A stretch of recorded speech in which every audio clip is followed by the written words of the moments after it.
even though the market is a little funky, you have to pivot and you got to look for the opportunities. There's still so many great opportunities out there.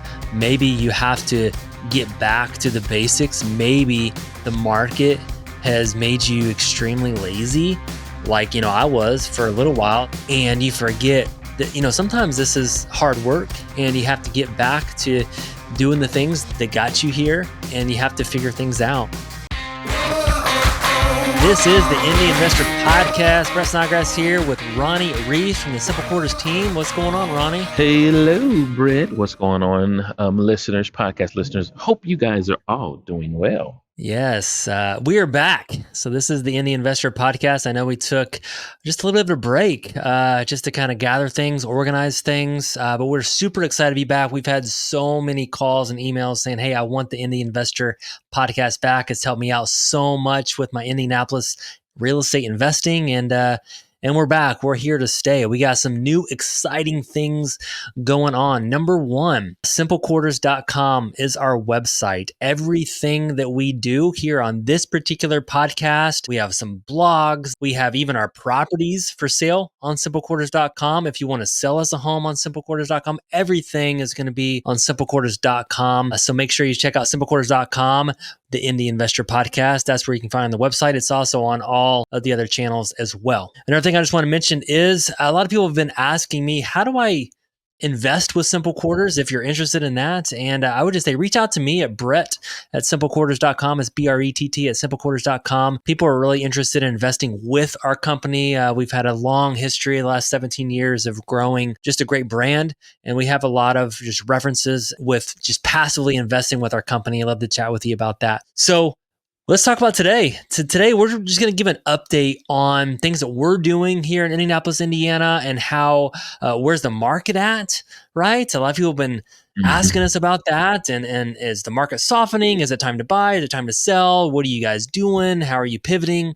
And we're just going to kind of give an update on what we've been doing and what we've been seeing and what we've been hearing here in Indianapolis, Indiana, and then how we've pivoted, honestly, in the last year. Still doing a lot of the same things we've always been doing, but obviously we're doing some new things and pivoting during this climate.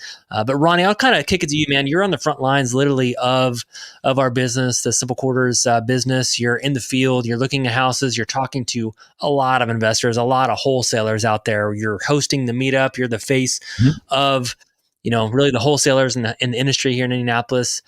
Can you kind of give me a vibe? What's the vibe out there right now? The vibe is stale bread. Okay. It's stale. It's stale bread. Because things have just been kind of just sitting. I have talked with a lot of different wholesalers, and they're all kind of saying the same thing. Like, as far as sellers go, they're kind of holding on to their prices.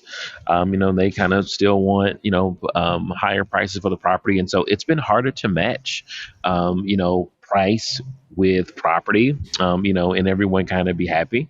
Even when we're trying to sell properties and stuff, we have noticed that a lot of times our inspections or appraisals have come back lower than what we were expecting. So then, everyone has to kind of go back and kind of make different adjustments. It has been, I'll say softener, but I jokingly say stale, but, things have been kind of just, I won't say stagnant, but it's definitely been like, oh my gosh, like what are we doing? And we're kind of like in this holding pattern.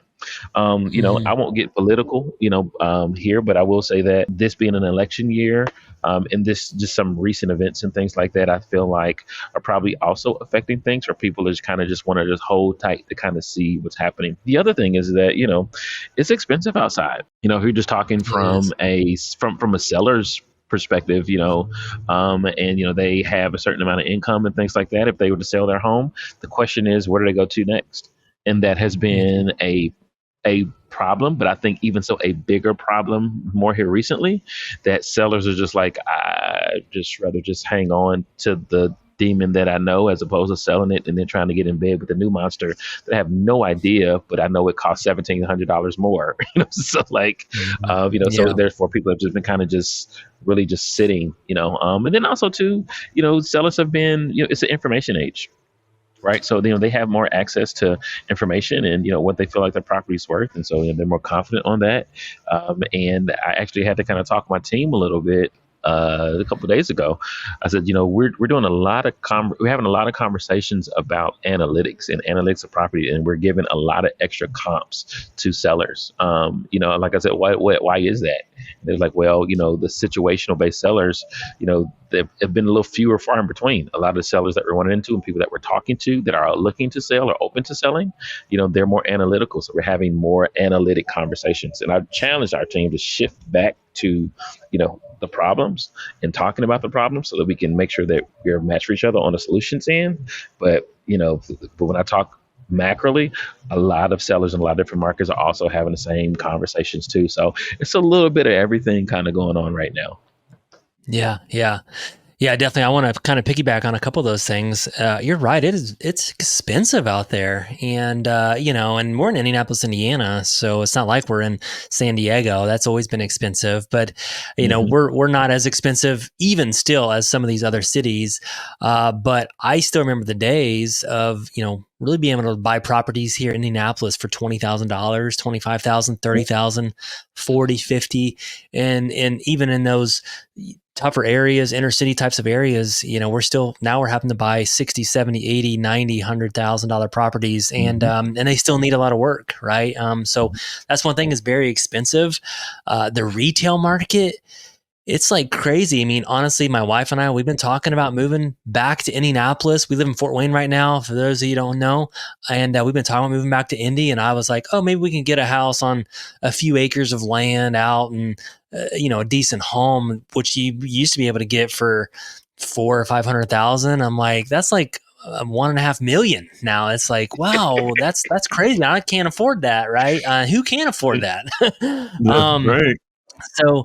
And especially with the interest rates tacked onto that, it's like, oh, okay, maybe 1.5 million, and you can at a 2.5% interest rate, maybe swing it, but not at a 7. I'm like, that's just kind of crazy. So very, very expensive.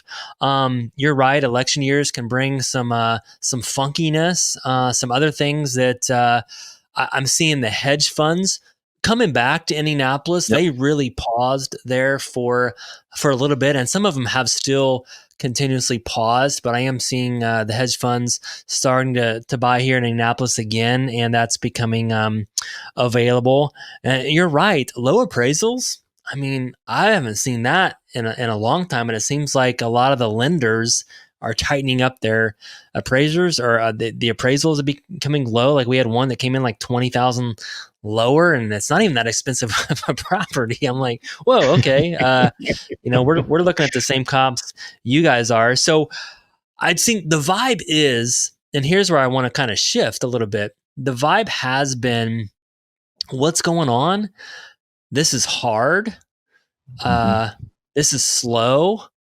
We're not getting as many deals, and that's been kind of the vibe. And that's where I want to shift and kind of pivot to where we've had to pivot a little bit. And then I want to give you some encouragement where every challenge brings an opportunity.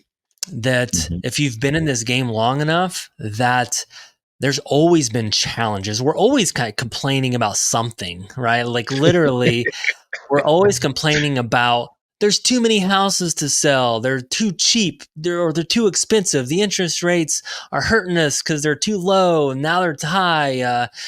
There's, all these different things happening, but there's a pivot, there's a transition. And I'll kind of, some of the ways that we've been pivoting. So like we've always been more of a wholesale company where we'll buy a property and then we'll clean it out. We'll sell that particular property, and that's how we've done our business. But we started to flip a couple.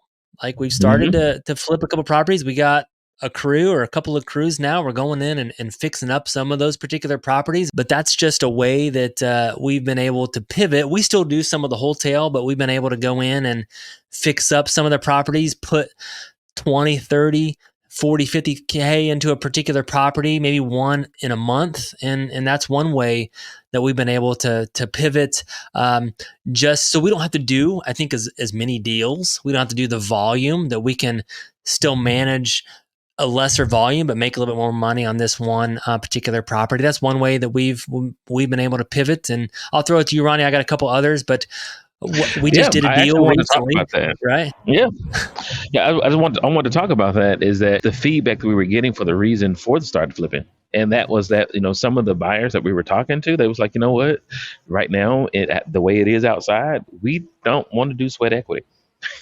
It wasn't attractive for them to be able to buy the property, at the prices that we were talking about, and then have to go in and fix it because it was drying up their money. Because again, lending is expensive, money is expensive, and so therefore, based on that, we kind of we bought properties, thinking that, hey, we can do more value adds, or bring more properties that need some value added to it. But the feedback we got was, we don't want those. Mm-hmm. we need bigger, and we need a little bit more finishing on it because they didn't have the capacity for it. So we said, okay, let's start flipping. And so, we have one that actually isn't too far from my personal residence, that we got, and, we, did some cosmetic, did a little bit more than that, washed it off. And, it's looking pretty. We presented it to some realtors, Aroma realtors, with the meeting that we had, and the buzz went crazy. And Mm-hmm. and that was my first time seeing that type of feedback, and I was like, okay, if this what gets the bees buzzing, then we need to Mm-hmm. probably provide more properties like this and look for opportunities like this. So, again, we kind of have to respond to who wants what. And right now, with the way things are outside, they want products that are a lot better finished. So that's Mm-hmm. why we did that. Yeah. Yeah, it seems like. So maybe you are struggling wholesaling or wholetailing, and maybe you can look at how can you add value. Thinking with a different mindset. I've always been quick nickels: buy, clean out, sell, buy, wholesale it, assign it, whatever that looks like. I've always been that mindset, but now I have to think, hey, what should we do on this particular property? Can we add value to this property without? I'm still not like, hey, I'm gutting the thing and I'm putting Oh no. 150K into this flip historic home. I'm not there, but I'm like, hey, could we put in $15,000? Could we put in $20,000 or 25 and get it out of this? Do that in 3 weeks and sell it on the retail market and make an extra $20,000 or $25,000. My team asked me like, hey, what makes a good flip? And here's my response. I was like, could we put 30K or less in rehab? 30K or less in rehab. And then could we make the same amount of money, extra profit for how much we spend in rehab? Can we double like our rehab money? So for example, if we spent 25,000 to rehab the property, could we make an extra $25,000, for example? That would be a decent deal for us. So that's one thing that we're kind of doing. Ronnie, we just did a commercial deal. So again, we've always been residential, buy and sell residential properties. We've been in that space. We happen to fall into a commercial property, which again isn't our it's not our area. We don't know a whole lot about commercial, but again, we're looking to pivot. We're looking for other opportunities. It seemed like a pretty decent opportunity, and it was the commercial nursing home type of opportunity. Ronnie, you're the one that got this particular deal, but that was a pivot that really helped move the needle for us as Yeah. well. So can you talk to us about that? Yeah, no, it was crazy situation. It was one of the where I was actually calling a seller about two rental properties that he had, two little 2-bedroom, 1 bathroom, 700 square feet rentals that we were working on. But he says, hey, Ronnie, actually, I got a situation with a nursing home that I just inherited, and I want to sell it because I don't want it. And I was like, he's lying. There's no way. But Mm-hmm. it was yesterday. I went out, took a look at the property, and it was everything that he said. It had all the beds in it. I think it was like it slept 40, and it was just recently vacated. So everything was still up and running and still in really good condition. And we actually even entertained, hey, what do we need to do in order to, get the licensing back up and kind of get this thing running? Because it didn't need much. But it was exciting for us to have this opportunity. But then some people came in and vandalized it and took some copper and kind of messed with the value, messed with hey, maybe how we want to exit, because maybe they're in hard economic times and so they want to steal copper. I don't know. It's just silly. Right. But but with that, we still were able to connect with someone that saw the vision. for the property, and they wanted to, take us on this next journey. And so we were able to sell that property for, a very sizable difference. And we were very happy about that. But the buyer was happy about it. So, and that made us say, okay, there are opportunities for commercial. We haven't necessarily done it on purpose. This was kind of like a miracle. It kind of fell in our lap a little bit. We still had to work for it and fight off some people. But how can we do more of this? Yeah, definitely. And I think some people might say blessing, lucky, whatever. But I always say, let's say you guys say, oh, maybe it fell in your lap. That's good for you guys. That's a lucky thing. But we're taking a lot of swings. And the Yes. more swings you take or the more shots you take, the luckier the blessings kind of come in from those. And so I would just say make sure you're taking a lot of swings, make sure you're taking a lot of shots, even though the market is a little funky. You have to pivot and you got to look for the opportunities. There's still so many great opportunities out there. Maybe you have to get back to the basics. Maybe the market has made you extremely lazy. Like, I was Hmm. for a little while. I was like, oh, yeah, we can do this. It's pretty easy. The market's whatever, it's helping us out. And you forget that, sometimes this is hard work and you have to get back to doing the things that got you here, and you have to figure things out. So that's some things we're just getting back to the basics as well. And so commercial opportunities, bigger opportunities, like Ronnie said, that deal was equivalent, honestly, to maybe doing 10 properties, single families, or 15 properties, honestly, at a given day. So I'm like, okay, well, that was cool. How can we do more of that? Are we going to go full commercial? And no, probably not. But could we do one a quarter?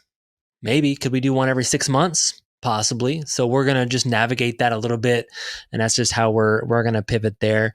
Another thing that we're looking at that we're doing is, we're doing a little bit more of the seller financing, and that's been something that we've been navigating through, and that's just been a great exit for us, and something that we can do. Not everybody can do that because, again, it takes a lot of capital. It's capital intensive, and then sometimes we sell the notes on the back end, so it takes a little bit more work. But again, another strategy that we're looking at, that we've been doing, that is just a pivot for us.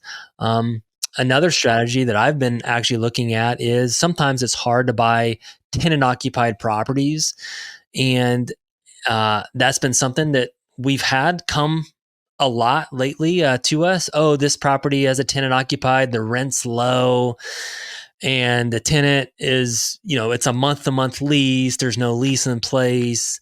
So again, we take on that. We take on people's problems. We take on wholesalers' problems, and at the right price, we'll take that particular property on, and then we'll figure it out. And sometimes there's equity there, sometimes there's not. But again, trying to figure out, a lot of people don't want those types of properties, but Right. could you take on other things that maybe other people aren't willing to do, is just another pivot. Another thing just to Hmm. think about is different markets. Indianapolis has became, right, pretty competitive. A lot of people are coming into Indianapolis. So I've seen other people talking about other markets. There's other markets that are starting to become okay. If I was talking to investors the other day, he started talking about Kokomo, Indiana. He's like, "Have you seen the downtown of Kokomo?" No. Why? Is it cool?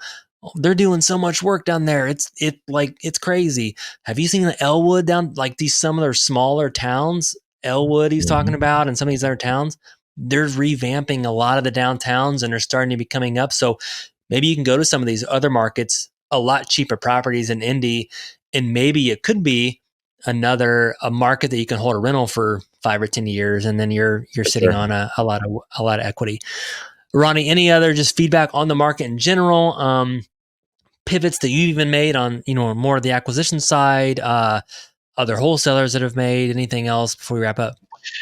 Yeah, no, I mean, honestly, just much of the same. It's just, understanding what you're good at, but then just seeing, hey, what are you open to? What can you pivot to? That's within your capacity. Because obviously, you don't want to, just overexert yourself on something just brand new that you don't know. But still, also just keep in perspective that even though it is harder, there are still good opportunities out there. And just again, just stay open, keep working, keep looking, and over time. Right now, like I said, everyone's it's kind of stale. It's kind of in this holding pattern. So just kind of do what you need to do to keep things afloat, in order to get to the next month or the next week or whatever it is. But eventually, some things will keep. Things will pop out. Like Brett said, you got to keep swinging. You got to keep swinging. The only reason I even found that deal is because I was calling uh, a whole lot, trying to get in contact with the seller about these properties, and he finally picked up, and it happened to be, the deal to turn, the month around big time. Amen. Amen. Well, that's a wrap. Thank you so much for joining us on the Indy Investor Podcast. Again, we are back. Check us out again at simplequarters.com. If you're interested in all that we have to offer, Indy Investor Podcast is on there. Our blogs are on there. Invest with Us is on there. Some of our notes are on there. Properties are on there. Everything's going to be on the simplequarters.com. So thank you guys so much. We'll see you next time.